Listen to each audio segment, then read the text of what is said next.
Hey everybody. Last week, I did two videos back to back on Sunday. And what happened was that I moved some code over that was just sitting in the app, um, and I moved it into this record button um, component, which, you know, this is something that you end up doing all the time. Like when you work in a place, you'll build out everything and you'll just kind of get it all working sort of in the higher component. And then you'll try to pull it you'll start to break it down into smaller components, for production to be production ready. And things just don't work. And it's just mind boggling. And that's exactly what happened. And basically, what happened was a serious, gosh, it's so easy to get over dramatic. A a very silly mistake was made in the way these were implemented, which made each of these speech services um, their own. So the app component had its own version of the speech service, and so did the record button.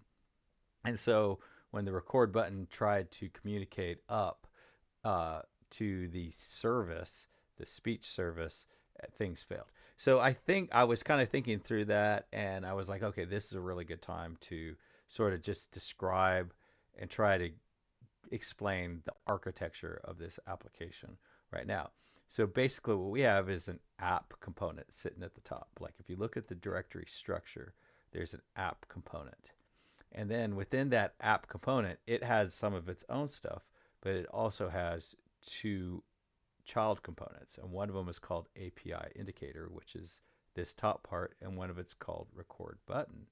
And then what it also has is a result, and it puts the result itself. Um, so we basically have a top component and two child components, and then the top component is still kind of doing stuff that maybe a child component wouldn't do. Now, what's really nice about all this is that, and actually, two API indicators happen. So what's really nice about this is that, like, if you go into the record button, right, and you just look at the record button, your context is that you have a speech service, and whenever the record function is called, you call record, and you're done. That is the full context. That's all you have to grok. There's an old word named grok, word which meant like to fully understand this component. If someone says, "Oh, I want you to change this something about this component," like I want you to log something anytime they say record, or I want you to change this to um, record um, single or something. You don't like when you change things in here. You don't really have to worry that you just broke something someplace else. Everything is um, discrete. Um, Everything is self-contained. So, there's no real problem with breaking other things because you change things. Um, if you wanted to change like some kind of font or something, or you wanted to add a little title, like none of that stuff affects anything else. Um, and then, like, if you go into the API indicator and you say, oh, you know what, I want a little bit more space, or I want to add like a info or something like that, or let's see if there's some sort of logical thing.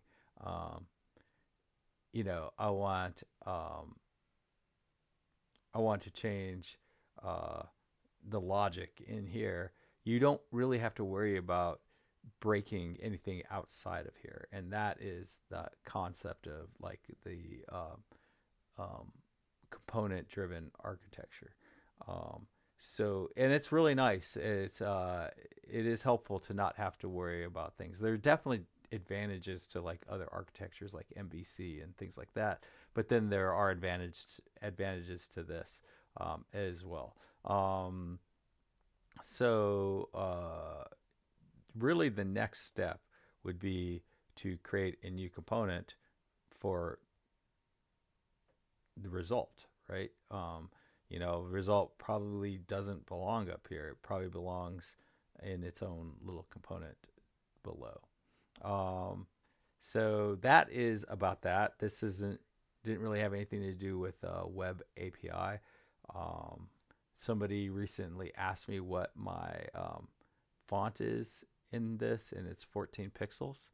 I had to ask uh, Chat GPT. I wonder if I still have that conversation up. No, but anyways, so that's what I'm going to do tomorrow. I'm going to create um, a new component, and it's going to sit here, and then um, so then we'll have the record button, and that, or we'll have basically the discrete. And maybe what I'll do then is create like a discrete component and move both of these inside that discrete component, and that makes sense.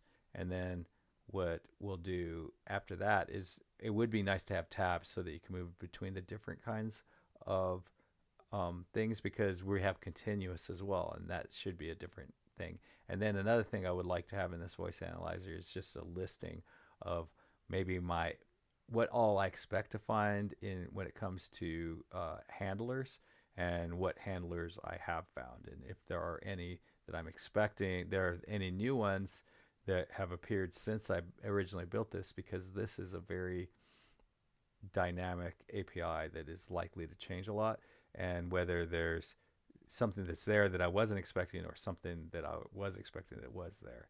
Um, because this is definitely um, bleeding edge stuff. If you actually want to use this, you really probably shouldn't use this in a commercial application unless you're going to take some steps to mitigate those risks, like maybe putting it inside of enterprise and controlling the version of Chrome, or something like that. But you probably shouldn't just use it out of the box the way it is right now. I seriously doubt this works on all browsers the same. Anyways, tomorrow we're going to create a new component for the results, and we'll go from there. Happy coding. Bye.